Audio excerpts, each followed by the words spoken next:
एकदम सदैव आपके सेवा में तत्पर, हर खबर और हर न्यूज का जमीनी हकीकत। तो आइए देखिए हम आपकी सोच सारंगधारी आज़ाद के साथ। मैं सारंगधारी आज़ाद, हम आपकी सोच न्यूज़। तो आइए देखिए आज दिन भर की कुछ खास खबरें इस पर आ है। दलाई लामा जी का जन्मदिन है और दलाई लामा शरण लिए हुए हैं हिंदुस्तान में, और उसके माध्यम से उनके कार्यक्रम चलते हैं, उसकी आवाज़ विश्व में गूंजती है। दलाई लामा जी चाहते हैं कि किसी तरह से तिब्बत को मुक्त किया जाए और इसके साथ साथ दुनिया में शांति का संदेश भी देते हैं। वैसे दलाई लामा के जन्मदिन पर यह मैत्री संघ और हम लोग सभी जुट करके दलाई लामा को अधिक दिन तक जीने की कामना करते हैं। साथ ही साथ चाहते हैं कि उनके जीवन काल में ही तिब्बत आज़ाद हो जाए। एक मिनट, दलाई लामा से जुड़े हुए किन्हीं दो ऐसी खास बातें बताइए जिससे कि हम लोगों को कुछ सीखने को मिलता हो।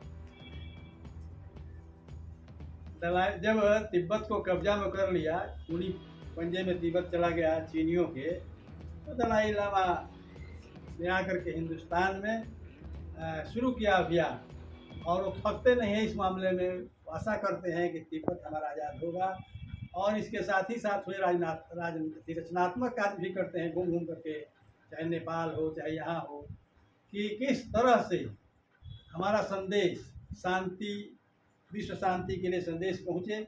इससे संबंधित हिंदुस्तान के लोगों को मदद करना चाहिए हमें, और उनको विश्वास है कि उनका यह संदेश हम लोग पहुँचाएंगे चारों तरफ। दलाई लामा जी के जीवन काल के चरित्र चित्रण कुछ वर्णन कीजिए, कुछ उनके ऐसे कार्य जिनसे कि हम भारतीयों को या वैश्विक स्तर पे जो मैत्रिक संबंध रखना चाहते हैं उनके लिए एक सबक मिले। आदरणीय अध्यक्ष जी, उपस्थित विद्वत मंडली, आज हम लोग दलाई लामा जो तिब्बत के धार्मिक गुरु हैं और साथ साथ जो है प्रशासनिक हेड है,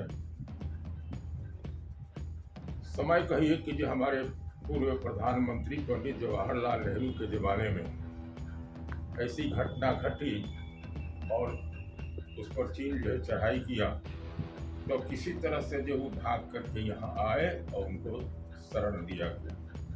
दलाई लामा यहाँ पर शरणार्थी के रूप में है।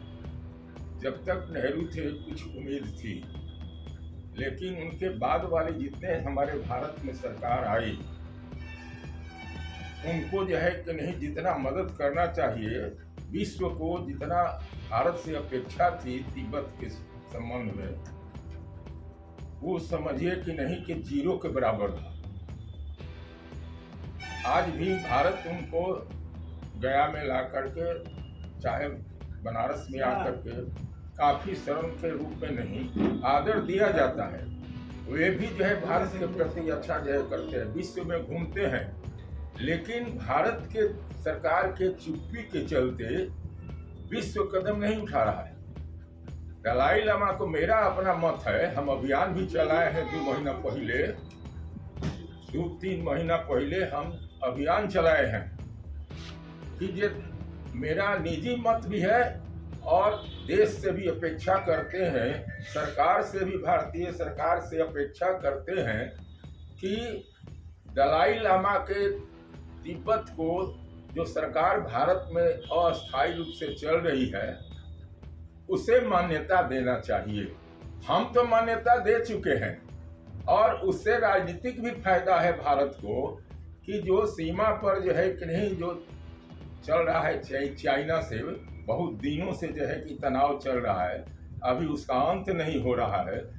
तो दलाई लामा को जो हम शासनाध्यक्ष मान लेते हैं, उनकी तिब्बत को सरकार जो चल रही है हिंदुस्तान में, उसको जो है यदि मान्यता मिल जाता है तो विश्व के सैकड़ों देश मान्यता दे देंगे दलाई लामा सरकार को, और साथ साथ जो है कि नहीं हम उससे बात करके सीमा का हम अपना समस्या समाधान कर सकते हैं।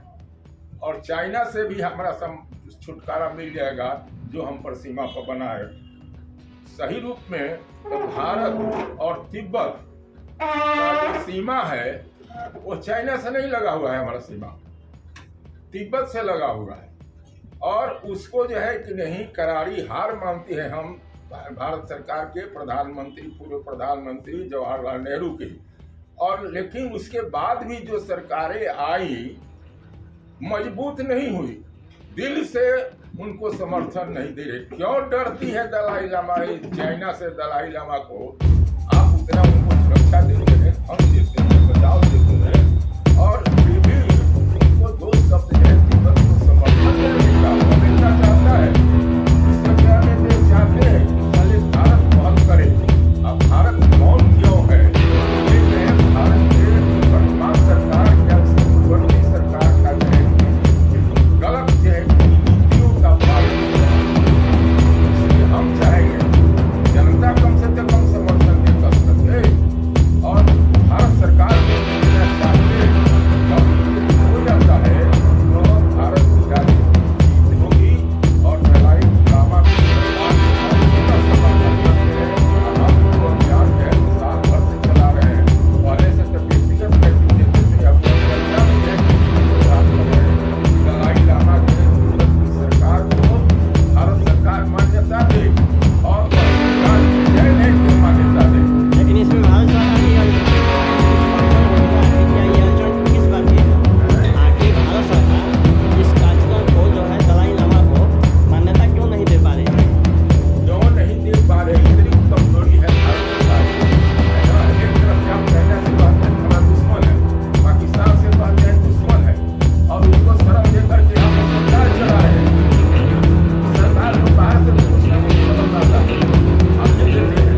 लेकिन अब अमेरिका ने चाइना उनको चाहता है कि हमको लौटा दें, कैदी मानता है, लेकिन हम उनको शरारती बना करके दोस्त बनाए हैं। तो दोस्त का फर्ज तो होना चाहिए, और हम ऐसा है कि समर्थन है। उनका सारा जवानी बीत गया, लेकिन भारत सरकार ऐसा नीति चल रही है, चाहे कोई भी सरकार हो, कि आप जो है आप शरण नहीं देते। पहले तो राजा लोग था, पक्षी की जान मारता आपको शरण में आ जाती थी, अपना जो है जान दे देते थे, लेकिन झुकते नहीं थे। रामायण में भी है और महाभारत में भी है और हम क्या सभी चलता है। भारत सरकार को देनी चाहिए, क्या आपसे कमजोरी है ये तो वर्तमान मोदी सरकार से पूछिए। हम सब जनता से उनको तैयार है समर्थन देने के, तैयार है। दूसरा राष्ट्र छोड़ कर तो चाइना के लोग है, आपको जापान तैयार है चला, और धर्म का कई देश तैयार है, तैयार है। आप क्यों चुप है अपने का और उसको रखने के लिए? यदि आप कमजोर हैं तो दलाई लामा को लौटा दीजिए, चाहता है चाहे तो। और यदि आपके में शक्ति है तो ऐसा शक्ति है आपका समर्थन दिए। जय हिंद, जय भारत। कैमरामैन राकेश कुमार के साथ धन्यवाद। इसी तरीके से आप हमारे चैनल पर बने रहें, चैनल को लाइक करें, सब्सक्राइब करें, कमेंट करें और शेयर करें। तो सदैव आपके सेवा में तत्पर, हर खबर और हर न्यूज का जमीनी हकीकत। तो आइए देखिए हम आपकी सोच सारंगधारी आजाद के साथ।